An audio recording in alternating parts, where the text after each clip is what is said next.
The wind on the moon's surface moved like a low whisper that never stopped in the sky above. The jagged horizon was a deep silver washed with soft streaks of blue light from the planet. Nearby, this place had no real name, but it was marked as Outpost 9 on the human star charts, a forgotten research base that had been quiet for years, until now Mark was alone in the outpost doing routine maintenance checks on old systems that barely worked when the alarm started blinking red. Not a loud alarm, just a soft pulsing light, but it meant something had landed nearby. At first, he thought it was a meteor, maybe a broken drone falling from orbit, but the readings showed life, not human, not any known life form. He grabbed his scanner and stepped.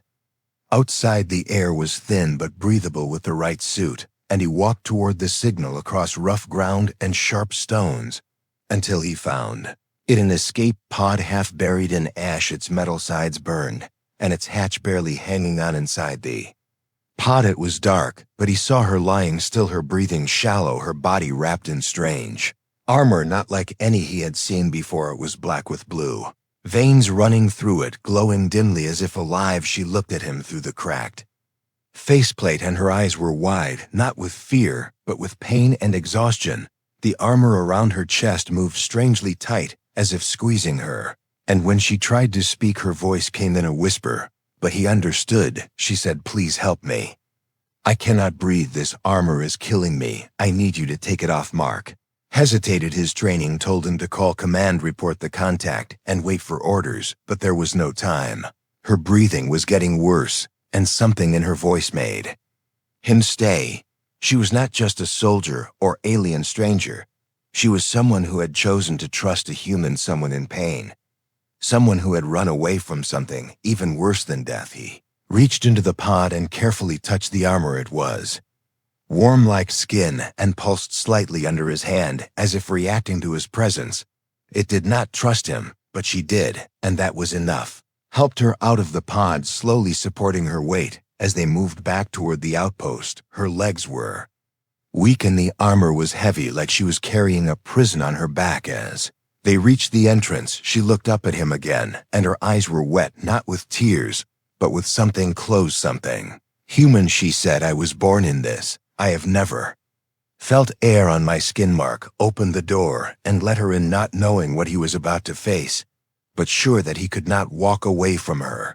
Now inside the outpost, under the soft yellow lights, she collapsed onto the floor, breathing hard, and he began scanning the armor, already wondering what kind of technology this was, what kind of people would build such a thing, and why she had risked everything to escape. The story between them had only just begun, and he could feel it. This was not just rescue.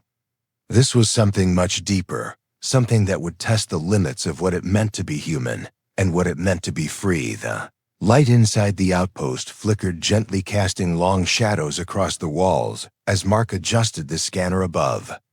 The table where the alien girl now lay still, her body motionless, but her chest rising slowly, the armor clinging to her form, looked less like clothing and more like something that had grown around her, a second skin fused through time and pain.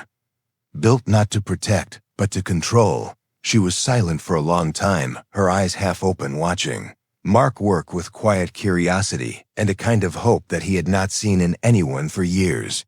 Ran the scan again, trying to understand the structure of the armor. Its inner core was filled with nanite threads that twisted together like nerves, and they moved even now, resisting his attempts to map them, reacting to his tools with pulses of energy, like the armor itself was alive, not conscious, maybe, but programmed to attack any foreign presence. She spoke, her voice a little stronger than before, and she told him her name was Lyra. She said her people were born into armor that chose them and stayed with them for life. It was a sacred thing. Among her kind, a living shell, bonded at childhood, made to evolve with their body, their mind, and their purpose. But she was different. She had begun to feel the weight of it, not just on her skin, but on her thoughts, on her dreams. She said there was a time when she began to wonder what lay beyond orders, beyond war, beyond blind loyalty. Mark listened as he examined the glowing threads, the armor pulsing lightly, as if it could sense her fear, or maybe her hope. He asked her why she ran, why now. After all these years, she looked at him for a moment, then said, "Because I started dreaming, and dreams are forbidden in my world." Those words stayed in his mind as he tried his tools again, but nothing worked. His laser scalpel bounced off the surface. His probe nearly got fried, and the moment he tried to disconnect even a single thread, the armor released a shock that made Lyra cry out. Her hands clenched, and her body twisted in pain, and Mark felt guilt rise in his chest. He stepped back, breathing hard, confused and frustrated. This thing was too advanced, too foreign, and too dangerous. But as he looked at her face, pale and strained, her fingers trembling slightly, he knew he could not stop. He could not leave her like this. She had chosen to ask a human for help because she had nowhere else to go. Mark realized something important. The armor was not just reacting to tools or machines, it was reacting to fear. It was built to protect its host by identifying threats and punishing anything it did not trust. But what if trust itself could become a tool? He sat beside her and spoke gently. No more machines. No more scanners, just words. He told her about Earth, about blue oceans, and tall trees and skies that never ended. He told her about wind that carried the smell of summer rain, and silence that was not heavy but peaceful. And as he spoke, her breathing slowed and the armor dimmed. Its pulsing light softened, and the edges of the plates loosened slightly, not much but enough to know it had heard. He asked if she could move any part of it from the inside. She said no, not anymore. Once the bond deepens, the wearer loses control. Only emotion breaks the link. And she said she had never been allowed to feel for herself before. Mark made her laugh that night, not by force, not by jokes, but by telling her a story about his first spacewalk, where he slipped on his own tether and floated upside down for 10 minutes, and the control team thought he was dead until he cursed so loudly the mic picked it up through static. Her laugh was soft but real, and for a second, the armor flickered, almost as if confused by. The next day, Mark began trying again, but not with sharp tools. This time he used warmth, a mild field of energy generated by his hand slowly passed over the armor, with his own heartbeat echoing through the scanner. The idea was simple. The armor might resist force, but it might allow something it considered alive, something calm, something kind. And when he touched the left shoulder plate again, it shifted just a little, just enough for a thin line to open, revealing smooth skin beneath, pale, marked, but breathing real and free. He looked at Lyra. She was awake, and she smiled weakly and whispered, "I felt air on my skin." That one piece of armor was a start, but he knew the road ahead would be longer, harder, and filled with danger. And he also knew this was no longer just about taking off armor. It was about saving someone from a world that never let her live from rules, that never let her choose. Something inside him had changed too. Not because she was alien, but because she was just a person like him, buried inside a prison built by her own people, afraid to be herself, afraid to feel. And now, for the first time, someone had listened, someone had cared, and someone was willing to risk everything just to help her breathe again. The days inside the outpost stretched into a strange rhythm, where silence was filled with slow progress and unspoken thoughts. Mark worked carefully beside Lyra, every hour bringing them closer to a truth that neither of them fully understood. The armor continued to resist, but it no longer struck out in rage. Instead, it reacted with hesitation, with confusion, as if it had begun to question itself. Mark did not try to cut or force it anymore. He had learned that pain only pushed it deeper into defense. Now he approached each section with care, each movement of his hands paired with soft words, steady breath, and patient observation. Lyra began to speak more often, not just about the armor or her people, but about memories, thoughts, pieces of herself that had been buried under commands and silence. Since childhood, she remembered her training halls filled with echoes of marching and shouting, remembered faces of others who wore armor just like hers, yet none of them ever smiled. None ever cried. They were never alone, and yet always lonely. Mark noticed something strange as more parts of the armor came off. Not only did Lyra grow physically weaker, but emotionally stronger. The parts removed revealed old scars, places where the armor had fused too tightly or left marks from years of control. But her voice gained strength, her eyes held light, and when she laughed now, it filled the room. like sunlight breaking through a thick cloud. He realized that the armor had not just wrapped around her body, it had shaped her mind, forced her thoughts into narrow paths where fear and obedience were the only things allowed, and now without it, she was becoming someone new and yet more real, more alive. One night, as Mark gently removed the lower panels around her arms, something unexpected happened. The armor responded not by resisting, but by folding back on its own, as if listening and understanding. The change was so sudden that he almost dropped his tool. Lyra looked at him wide-eyed, unsure if she had imagined it, but the armor had shifted on its own. Mark asked her if she had done it. She shook her head, but then placed her hand over her chest and closed her eyes for a moment. Nothing happened at first, but then a soft ripple passed through the remaining armor, a tremor not of fear but recognition. That night she told him something her people believed: the armor was alive. Not in the way humans think of life, but something deeper, connected to memory and intention. It learned from its wearer. It bonded not only to protect, but to mirror emotions, and once it had been beautiful, once it had grown with love and honor before their society turned it into a cage. Mark understood more. Now this was not just a tool or a weapon, it was history, culture, fear, and pain wrapped around her like a second skin, and removing it was not just a task, it was a journey. But the path was not without risk. As the armor weakened, it began to shift its attention to him, small strands brushing against his hands, almost curious, as if trying to understand him too. And one morning, as he touched a nerve cluster near her shoulder, a strand lashed out, wrapping around his wrist. It was cold, fast, and sharp.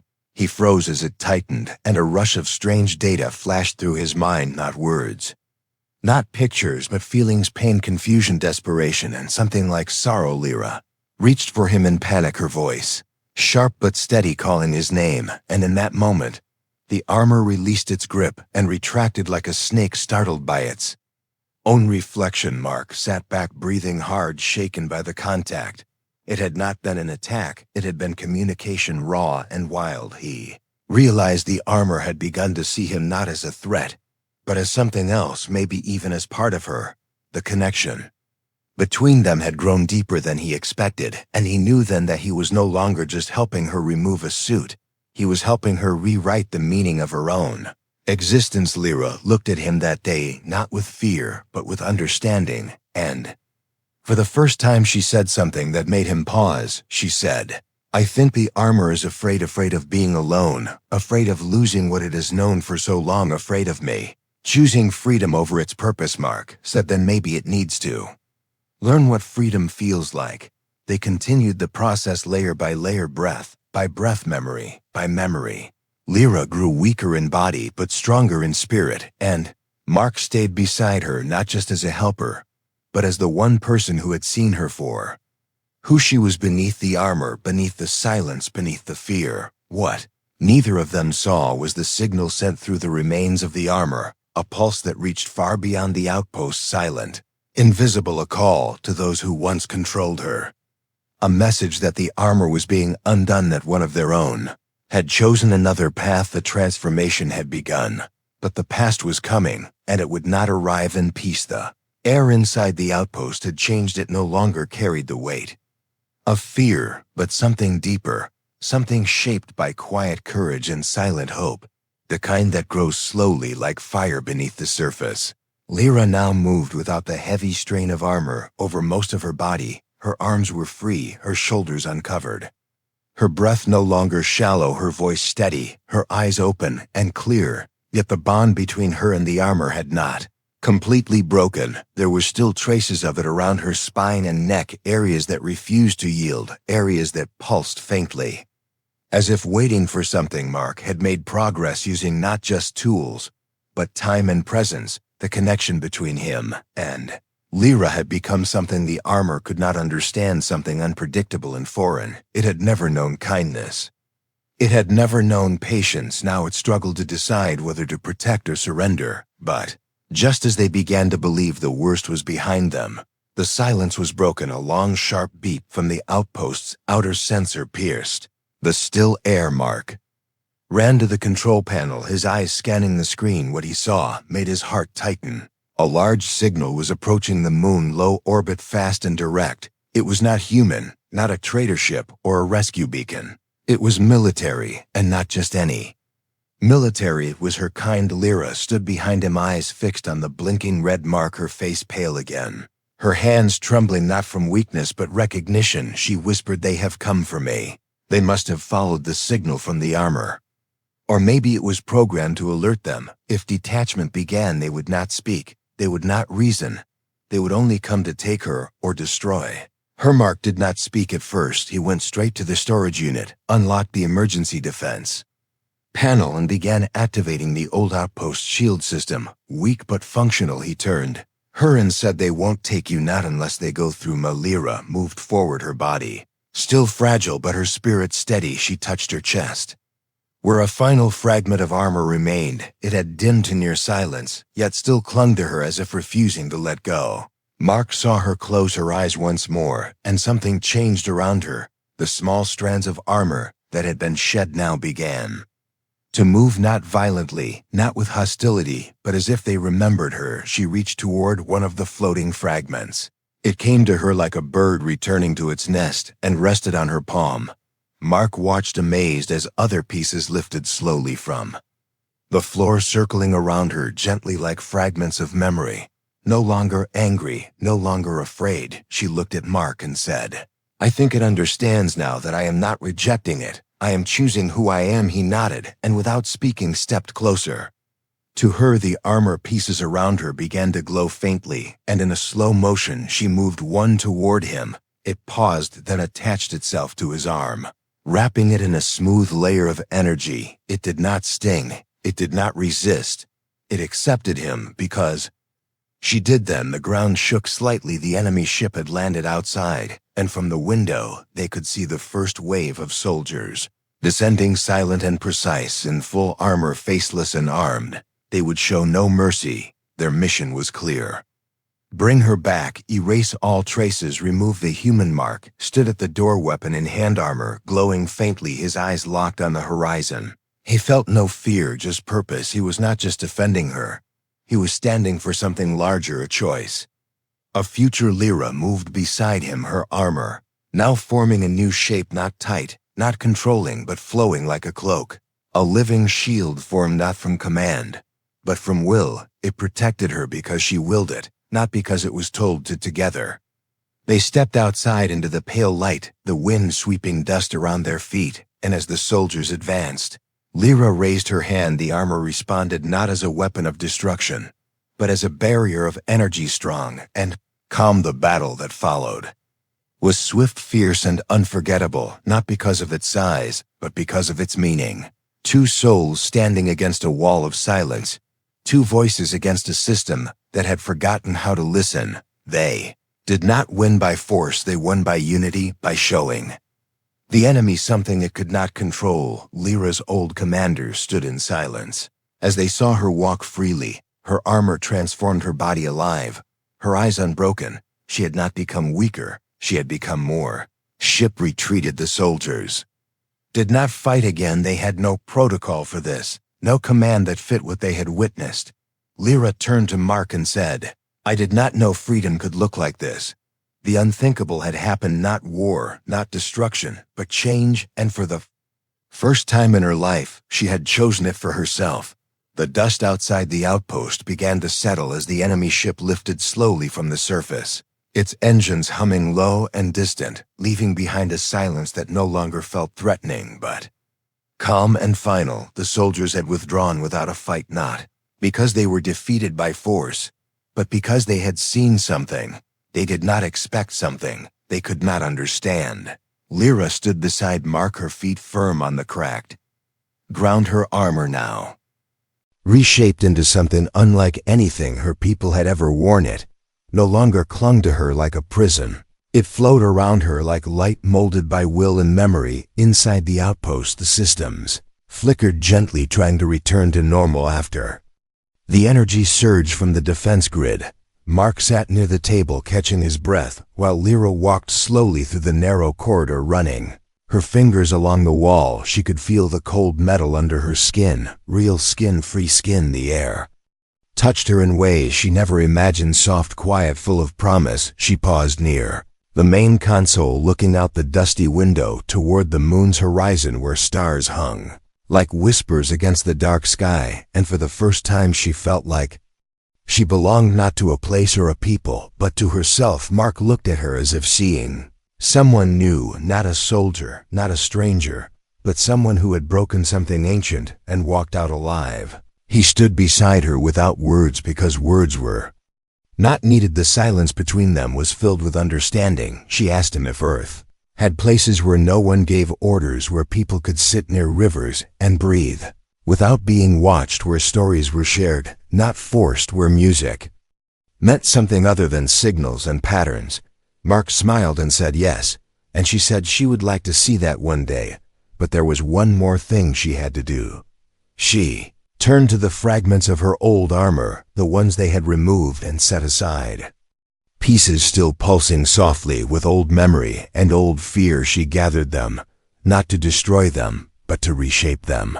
She knelt in the center of the room, closed her eyes, and breathed slowly. Her hand moved over the fragments, guiding them, not with commands but with intention. The pieces lifted gently into the air, floating like petals, caught in a slow breeze, and began to connect, not as a weapon, but as a monument, a symbol. Piece by piece they formed a new structure in the corner of the room.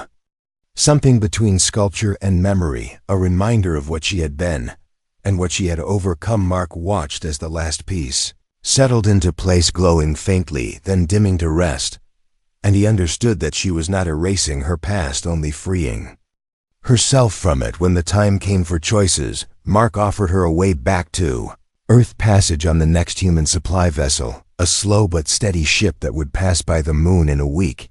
He said she could start again, away from this place, among people who would not fear her, who would not try to cage her in metal and silence. But Lyra looked at him and shook her head, not in rejection, but in decision. She said she could not go yet, not because she was afraid, but because there were others like her.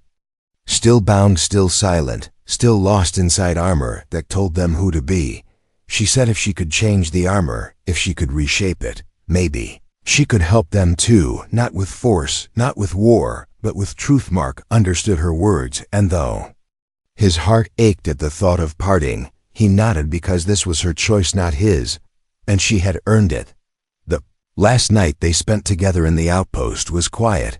They sat near the console, sharing warm tea made from ration packs, looking at a screen that showed stars moving slowly above the horizon, and she asked him to teach her the names of the constellations. He pointed to each one and told her not just their names but their stories, and she listened as if every word was a step towards something new. When morning came, she stood at the doorway, her armor light around her, forming a cloak that moved gently with the wind. She turned to him and said, "Thank you," not with a bow or a salute, but with eyes that carried the weight of everything she had been, and the hope of everything she could become. Then she walked into the wide-open land beyond the outpost, heading toward the forgotten side of the moon, where other signals had once echoed, signals that maybe still called for freedom. Mark watched until she vanished into the light, and when he turned back inside, he looked once more at the sculpture she left behind and knew that he had not just saved someone, he had witnessed the rebirth of a soul. The story was complete. The journey had ended, not with victory over an enemy, but with victory over fear, over silence, and over the armor that once told her who to be. Now she was her own voice, and the universe would remember at the end.